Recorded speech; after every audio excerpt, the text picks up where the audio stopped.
रात्रि विश्राम के लिए भगवान बुद्ध के शिष्यों ने एक सुनसान स्थान पर डेरा डाला हुआ था। चंद्रमा की चांदनी में हर वस्तु स्पष्ट दिखाई दे रही थी। तभी एक शिष्य ने भगवान बुद्ध से एक कथा सुनाने का आग्रह किया।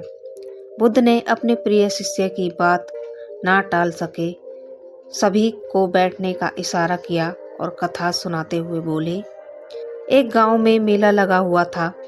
वहीं पर एक छोटा सा कुआं था जिसमें एक आदमी भूल से गिर गया। वह चिल्लाने लगा, मुझे बचाओ। लेकिन मेले में बड़ा शोरगुल था, कौन सुने उसकी आवाज़। लोग अपने काम धंधे में लगे हुए थे। सांझ हुई, लोग जल्दी में थे। इतने में एक समाज सेवी युवक कुएं के पास आकर बैठा। उसे अंदर से आदमी की आवाज़ सुनाई दी। वह बोला, चुप रह, या बिना दीवार का कुआं किसने बनाया? उस मेला अधिकारी के खिलाफ कार्रवाई करवाऊंगा। यह कहते हुए वह आगे चल दिया। इतने में एक सन्यासी वहां आकर बैठा। कुएं के अंदर से आदमी चिल्लाया, मुझे निकालो। सन्यासी बोला, भाई, पिछले जन्म में तुमने कुछ कुकर्म किए होंगे जिसका फल भोग रहे हो। अपना अपना फल सभी को भोगना पड़ता है, इसमें कुछ नहीं किया जा सकता। उस आदमी ने कहा, यह तुम मुझे पीछे समझा देना, पहले कुएं से तो मुझे बाहर निकालो। सन्यासी बोला, देखो, मैं तो कर्म त्याग चुका हूँ। गांव के लोगों से कहूँगा तुम्हारी कुछ मदद कर दे। यह कहते हुए वह भी चल दिया। इतने में एक हरा थका किसान उधर आया। सोचा कुएं से पानी खींचकर प्यास बुझा लूँगा। इतने में कुएं के अंदर से आवाज़ आई, मुझे निकालो। किसान ने अंदर झांका, देखा कि एक आदमी गिरा पड़ा है। किसान बोला, भाई, यह रस्सी तो है पर पतली है, टूट जाएगी, देख लो, कुछ उपाय करता हूँ। उससे अपनी धोती खोली और रस्सी के साथ बांध दी। उसकी सहायता से वह आदमी बाहर आ गया। उस आदमी ने किसान के पैर पकड़ लिए और कहा, भाई, तू सच्चा धार्मिक है, सच्चा समाज सुधारक है। उन लोगों ने तो मेरी नहीं सुनी।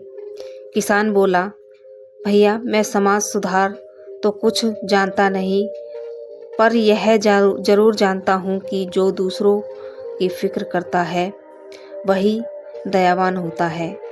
सभी में राम जी होते हैं। जैसे अपनी और अपने बच्चों की फिक्र, वैसे ही दूसरे और दूसरों की फिक्र कर सकता है, वही दयावान होता है। भूलवश भगवान बुद्ध ने एक शिष्य से किसी अवसर को गवा दिया। भगवान बुद्ध ने उस शिष्य को समझाते हुए एक कथा सुनाई। एक बार एक धोबी अपने गधे के गले में पत्थर लटकाए हुए वहां से गुजर रहा था। दूसरी ओर से आते हुए एक जौहरी ने देखा कि यह पत्थर दरअसल हीरा था। धोबी को उसकी कोई जानकारी नहीं थी। जौहरी ने धोबी को रोककर पूछा, क्यों भाई, यह पत्थर खरीदना चाहता हूँ तो कितने में बेचोगे? धोबी को पहले से कुछ समझ नहीं आया। उसने सोचा, यह कोई पागल है जो पत्थर खरीद रहा है। उसने मौज में कह दिया, मैं इस पत्थर का 1 रुपया लूँगा। नहीं भाई, 8 आने देना है तो बोलो।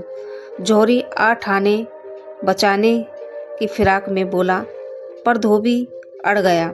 जौहरी ने यह सोचकर कि थोड़ी सी देर में मान जाएगा, उसे आगे जाने दिया।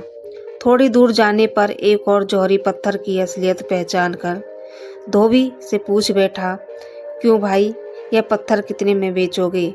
धोबी फिर चौंका। इस बार उसने कहा, मैं पत्थर के 2 रुपये लूँगा। जौहरी ने 2 रुपये निकाले और पत्थर लेकर चलता बना। इतने में पहले वाला जौहरी हाँफते हुए आया। बोला, भाई लो, आना, पूरा रुपया ले लो, मुझे पत्थर दे दो। धोबी ने बताया कि पत्थर तो 2 रुपए में बिक चुका है। जौहरी बहुत बिगड़ा। मूर्ख, वह पत्थर नहीं, लाखों का हीरा था। उसकी बात सुनकर धोबी हंसकर बोला, लाखों के फायदे को आपने 8 आने के साथ के लिए छोड़ दिया। आप लोभी तो हैं, मूर्ख भी, जो ऐसी उचित अवसर को हाथे से जाने दिया।